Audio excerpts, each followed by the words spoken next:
Hola, amor. Today we're going to be talking about 5 things that could be taken away from your happiness. Ready? Let's go. Number 1 is comparisonitis. Get off of social media, dude.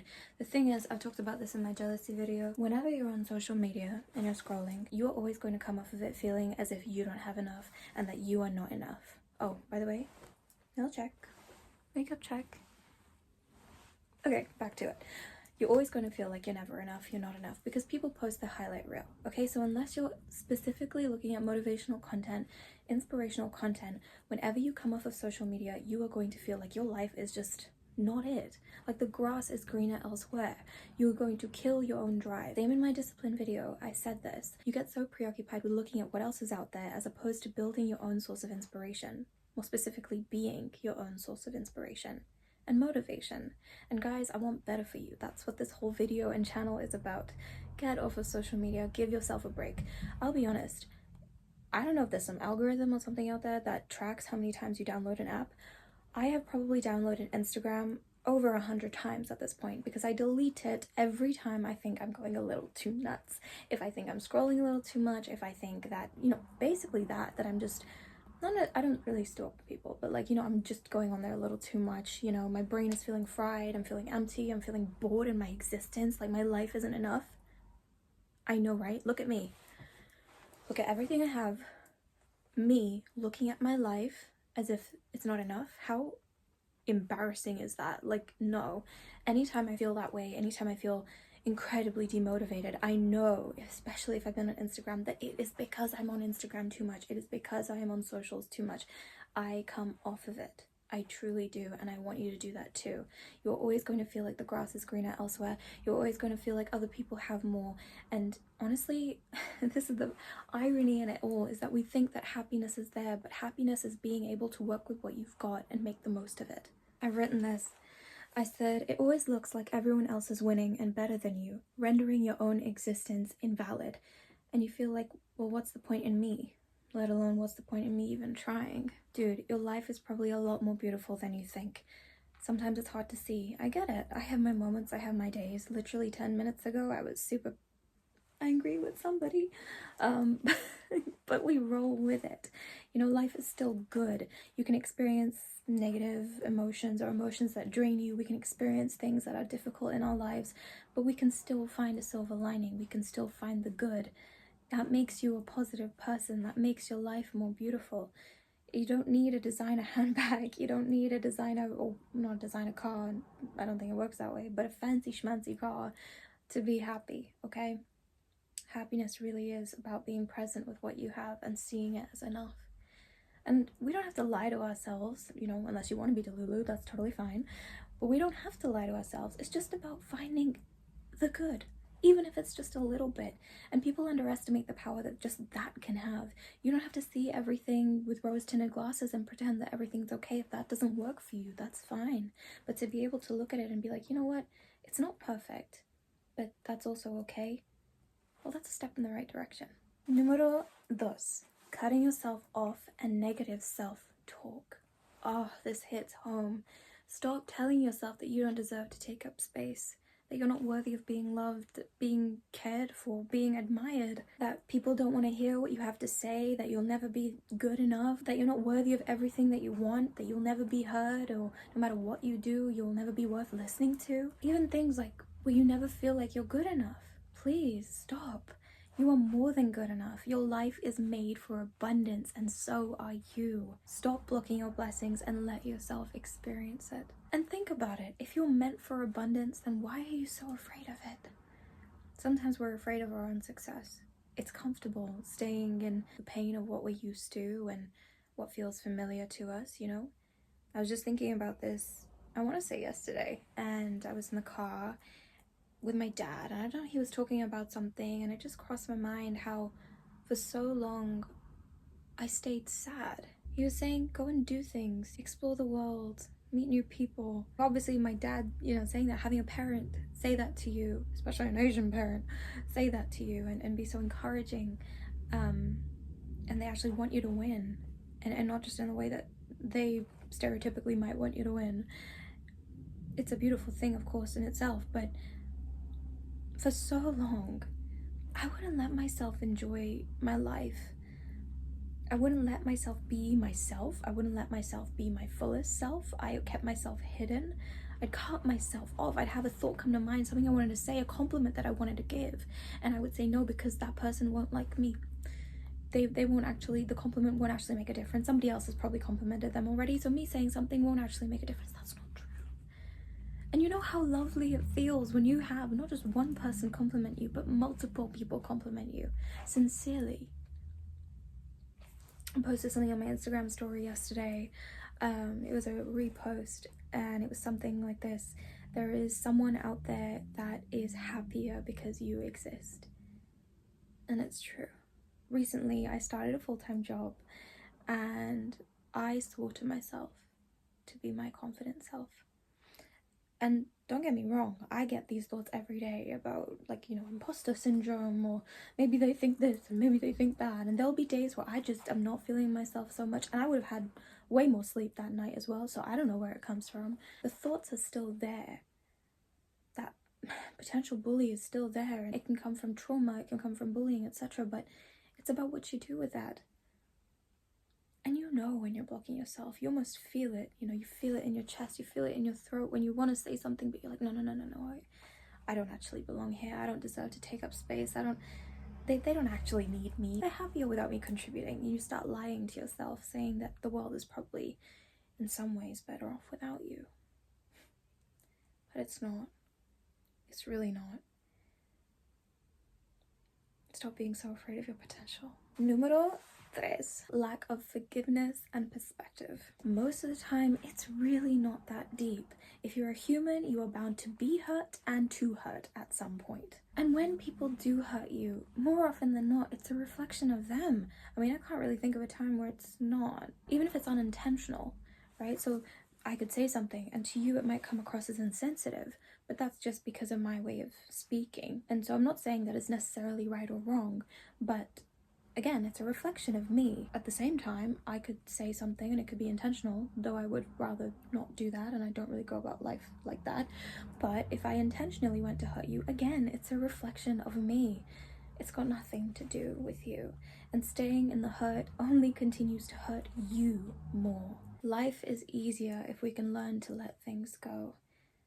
Now, I'm not saying it's always easy. There's something that I'm still struggling to let go of because there are so many unanswered questions. There are things that I still wonder over, and honestly, I still think I need a little therapy there, but I think you can still live a happy life, and it doesn't have to be a perfect life for it to be a happy one. There are people that I know that have experienced trauma beyond what, you know, some horrendous stuff, right? And I think we all know stories like that. They can still experience a good life. They can still experience a purposeful, meaningful, joyful life. And a joyful life doesn't have to be, or a full life doesn't have to be entirely perfect all the time. In fact, we enjoy things more when they are imperfect, right? How boring would it be as well? Say, for example, you take a meal and it's always the same. Now, obviously, we have that for some things. Like, we go to Mackie D's, we expect a Mackie D's. We want it to have that distinct flavor, right? Yes, but that aside, when someone makes a home-cooked dish, isn't it really special when each person that makes that recipe just has a different spin on it, a different twist? Each is equally enjoyable, but we enjoy the imperfection, the subjectivity, the I don't know, the nicheness, or the uniqueness of each creation. Your life is kind of like that. It's what you make of it. Your own flavor, your own spin, your own twist on it. It doesn't have to be perfect for you to enjoy it. It'll be more delicious if it's imperfect, actually. So lean into the imperfect. Lean into what shouldn't have been and make the best out of it. That's your strength. If you look at it and you let it hurt you and you let it fester, I'm not saying that you can't have those moments. I have those moments. In fact, I regress back to those moments in times of self-doubt or something triggering me. I come back to it. I'll write out poetry as a form of catharsis to let the pain out. But you can't define yourself by that. Don't let yourself be defined by what hurt you. Don't let yourself waste your life over petty, stupid things that you know are not important to you and to your life and the legacy that you want to leave behind. Be fully authentic to yourself as much as you can be. And I know, and you know, that if you're staying in the hurt, if you're staying in what other people did and what they said and yada yada yada, you're not doing a service to yourself. You're doing quite the opposite. Forgive. As much as you can, forgive. Zoom out. Is it really that important? Think about your 90-year-old self. What would they say to you? What would they say about the situation? And yeah, it might be something that you don't want to hear, but that's what you gotta lean into. That's your truth, deep down. Número 4. Not taking care of yourself. Now, this might sound blatantly obvious, but maybe that's why it goes over so many people's heads, including mine. This could be something as simple as the hygiene of the people you keep around you, to the content you consume, to whether or not you take yourself outside, even if on a rainy day, and the difference between whether or not you do something that makes you happy or not. It might sound ridiculously mundane, but to be able to listen to oneself, be in touch with oneself and say what serves my higher self, or not even my higher self. We don't even have to think that far ahead, but what serves me right now, not in a hedonistic way, but in a way that's fulfilling, satiating, nourishing even. Lean into that. It's good for you. It's good for you. I think we have this idea that, for example, eating healthily is meant to be this torturous experience. No, not really, because in that case, it's not going to be sustainable. You have to find your own healthy. You have to find a way, because there are ways, multiple ways, to be healthy, but in a way that's sustainable for you and that's actually enjoyable too. You don't have to feel shame for wanting to do something good for yourself, but also want to enjoy the process. I used to make this mistake of thinking that, oh, if I wanted this dream body, for example, that it was going to be this long, difficult process and I would have to completely overhaul who I am. And yes, to an extent, there will be difficulties sprinkled out over the course of a long amount of time. Yes, I will have to change my character, but to look at the whole process as if this is going to be this torturous experience, well, that evidentially was enough for me to not do it for a very, very, very long time. It's okay to want to practice good habits, to want to change who you are, but to also just take care of yourself. I'm sorry if I'm being a bit random and all over the place, but I want to try and explain a bit more what I mean about taking care of yourself. It's not just about eating clean all the time. Absolutely, if that brings you joy, if that feels right to you, and I don't mean joy as in like you're always having a great time and that's always easy. I mean, if it is great, amazing, good for you, teach me your ways. But it's okay to be in touch with yourself, to listen to what you need intuitively, to get in touch with that, to try and help yourself along the way. It's your journey. This life is your journey. Everything around you it's not irrelevant, definitely not, but it is transient, I think is the word. Echo, what does transient mean? As an adjective, transient is usually defined as non-lasting, enduring, or permanent, transitory. As a noun, transient is usually defined as... Stop. I'm whispering because my sister's sleeping. So yes, everything around you is transient, okay? This is your journey. Help yourself along the way. Let yourself enjoy the little things. If reading that book is going to bring you joy, then I want you to make time for it.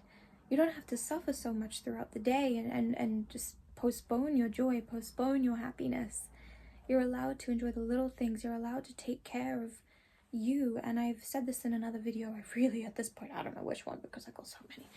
But I feel there is a phase, there's a transition we go through where we have had our parents do their best, or our guardians, or whatever environment in which, if hopefully loving, but you know, we all have our stories, I guess you could say, where people have done their best to raise you. Or maybe they haven't. You know what? Let's forget about that part. But you've had your upbringing, let's just say. And then you enter the phase of your life in maybe your late teens to kind of all throughout your 20s even, maybe even your early 30s to mid 30s.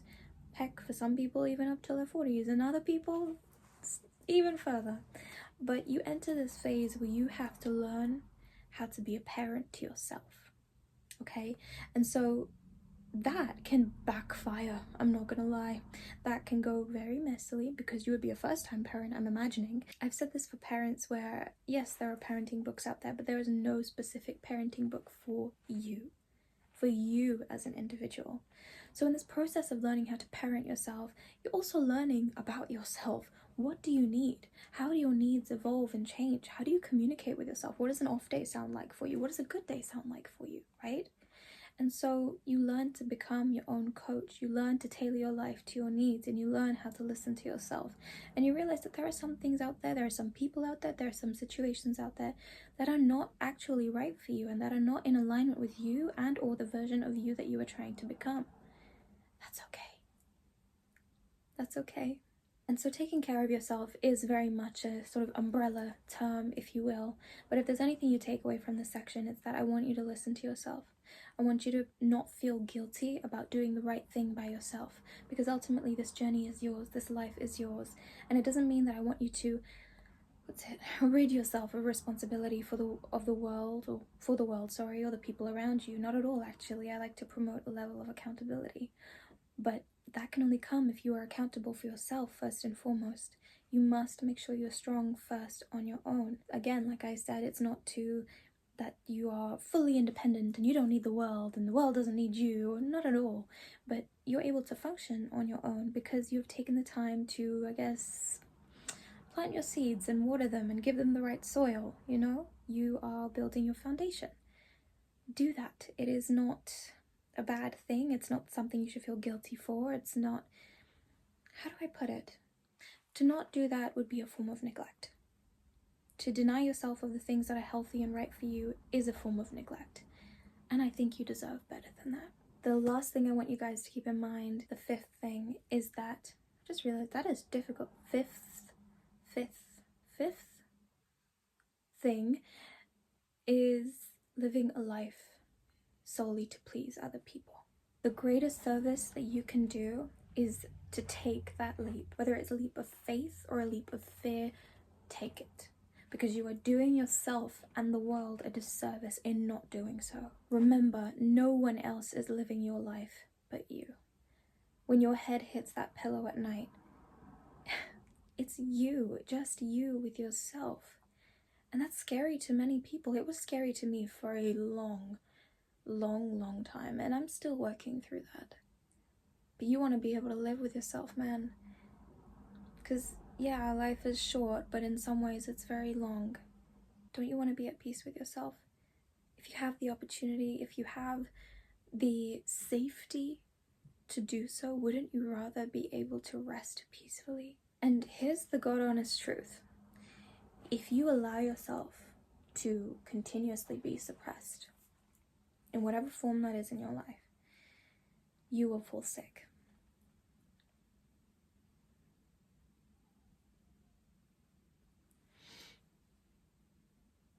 Yeah. You will fall sick. And I've seen it happen. And I've had this myself. You think you can run, okay? And I've said this in other videos. I think the chasing one about band-aids and bullet holes, my you don't need to get married at 18 video, things like that. But you think you can run from yourself. You think you can run from your truth. You can't. Or you can, but only up until a certain point, because it will catch up with you. And it'll come out in ways that you least expect it. It could be through your physical health, through your mental health, through the way that you treat other people, or simply through the scenarios that keep coming up in your life. You have to look at what hurts you. You have to look at your truth. You have to go to war with yourself first so that you can find peace within yourself. Living a life to please other people is no life at all. Not really. I mean, it is, sure, to an extent, how do I put it? I guess it's kind of like about a fish climbing a tree. A fish could try, but probably die before it could ever really get a chance. Best case scenario, you'll do it, but you'll only do it at 50% capacity. If you think that you're good at living a life for other people, extreme people pleasing, maybe you are, but good is all you're ever really gonna get from that. You're never gonna be great. You can be great. You can be more than great. You can be happy. Did you know that? I think a lot of you have forgotten that. I forgot for a long time, and happiness doesn't actually have to be this thing, like I said, that's really, really far away. It can be something that you can experience pretty close in the future, pretty soon, next week even, maybe even tomorrow. But sometimes it just takes a conversation, or a few conversations, or just a simple no, which is also a complete sentence. Sometimes you don't even owe anyone an explanation. All you owe is yourself some honesty. I don't think that wanting to please other people is necessarily something to be ashamed of. But why can't you count as people? Why don't you count as people? You're important too. What made you feel like that's not the case? Who? What group of people? What trauma? Perhaps think about someone you love. Maybe a sibling, a younger sibling, a child of yours, a niece, nephew, cousin, I don't know. Maybe even just your younger inner child, your younger self. Think about them pleasing everybody. Heck, if that doesn't make you feel anything, think about the version of you 10 years from now, 20, 30 years from now, the version of you that only has 6 months left to live.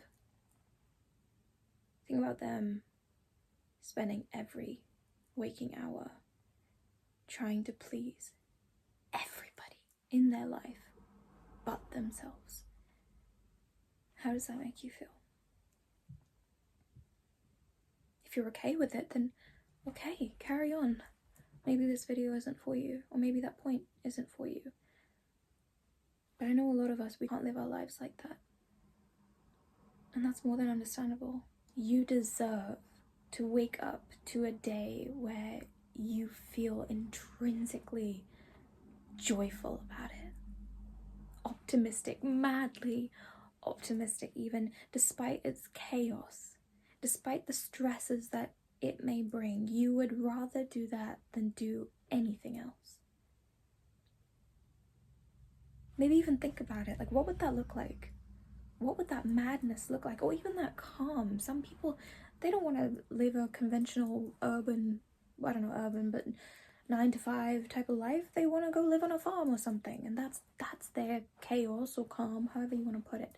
For other people, they want the madness of, say, 10 children. Whatever, just whatever your truth is, just let yourself play with it. And sometimes we put these barriers on ourselves, and I'm not saying that they're not real at times, of course they are. But sometimes we give things more importance and more power than we think. Or we give them more importance and more power than they deserve. I had a conversation with a friend 2 days ago, and it was about something that I felt I couldn't talk to my parents about. I felt like because of their generation, they might not understand. And this person who's met my dad, he said, based off of everything that I've seen, I could be wrong, but I feel like he would listen. I feel like he would. You know, he'd be willing to try and understand. And I said, no, I don't think so. It's always gone this way, or in the past it was always like this. So I kept, talking about what I know of my dad. Yes, he's kind. He's at times, okay listener. At times, great listener. But I just felt with this specific thing, he wouldn't understand. And my friend said, I think he would. I think he would. I got home, had a bit of a breakdown about the same subject, and my dad said, well, talk to me about it. I know, again, a huge privilege. Have a parent like that who cares. They don't always get it right, I'll tell you that. I'm sharing the good stuff. But still, I said, no, you won't get it. He said, well, just tell me, because we can't go anywhere if you don't tell me. So I was like, okay, what the heck? And I told him. And I said things that he wouldn't like, things that were unconventional, things that a person of his generation would feel uncomfortable hearing, perhaps. And he took it, and he didn't really know what to do with it. But we had a conversation about it. And he tried to come up with solutions for me. He surprised me. And I'm not saying that, everything's perfectly figured out. But what I am saying, the moral of this story, is to express to you that sometimes we make things bigger than they need to be. When we don't talk about things, or we don't try to change things, or we don't have the courage, or lean into the courage we have within us to go and change the thing that scares us, or that we want to change, we think that we can't. We let it build, we let it fester, we let it even fossilize into something that it's actually not. What I'm trying to say is sometimes we get things wrong. Sometimes it's for us as well, to keep us safe, because sometimes it's easier to live in the known than it is to live in the unknown, even if the known hurts us. But how much longer are you going to carry on this way? How much longer are you going to carry on living day in, day out in a narrative that does not serve you? If you can, I encourage you to be bold, to take that step. Even if it's just one micro step. For you in your life, it could be leaving your job, it could be leaving your degree, it could be leaving your marriage. Whatever it is. And, I'm assuming at this point you're a very considerate person, given how much you want to take care of other people, shown through your people pleasing. So I'd imagine you're not going to harm a whole load of people in doing so. It's very gracious of you. It's very gracious of you to be so considerate. But now I need you to be gracious towards yourself, to be considerate towards yourself. What do you need? Okay, Echo. There was a time I spoke with a counselor. One conversation. I'd been desperate to have this conversation with them for months. I didn't have a counselor for months, that's why. They said to me, what does Mahika want? What do you want? And let me tell you, that question scared the living daylights out of me. It scared the hell out of me. But that's good, because underneath that fear is the truth. And when you move through that fear and you let yourself get real close and personal, then you can see what's waiting for you. You can see who you really are, and you can stop hurting yourself for crying out loud. A lot of us won't even let ourselves live.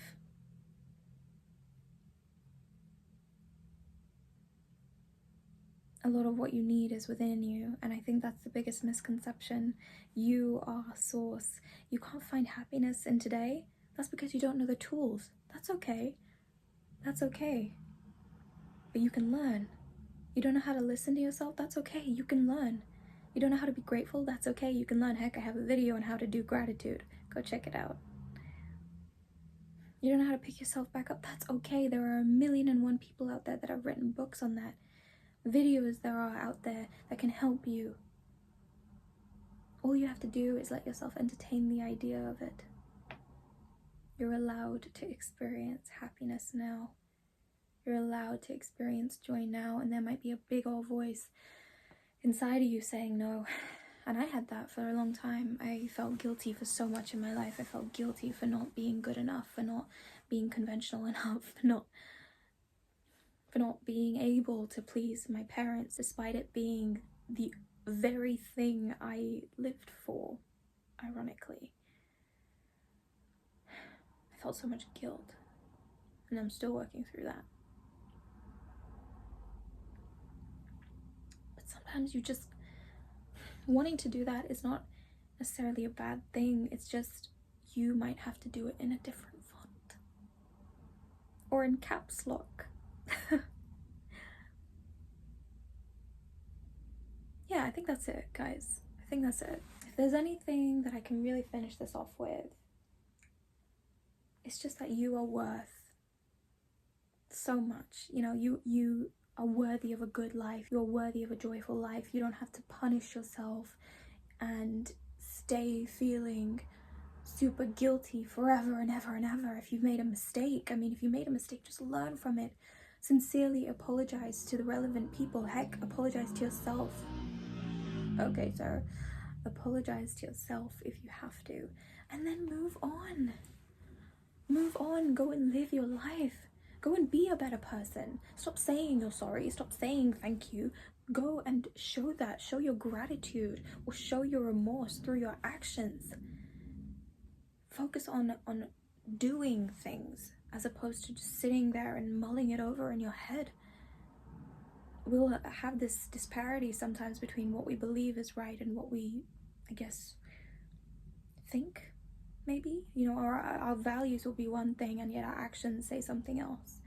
And I really think the biggest thing is about bringing these two together. Get in alignment. May your actions be an expression of your true values, and may you realize your actual value and stop trying to prove yourself left, right, and center. You don't have to. What you have in front of you is enough. People overcomplicate happiness. They really do.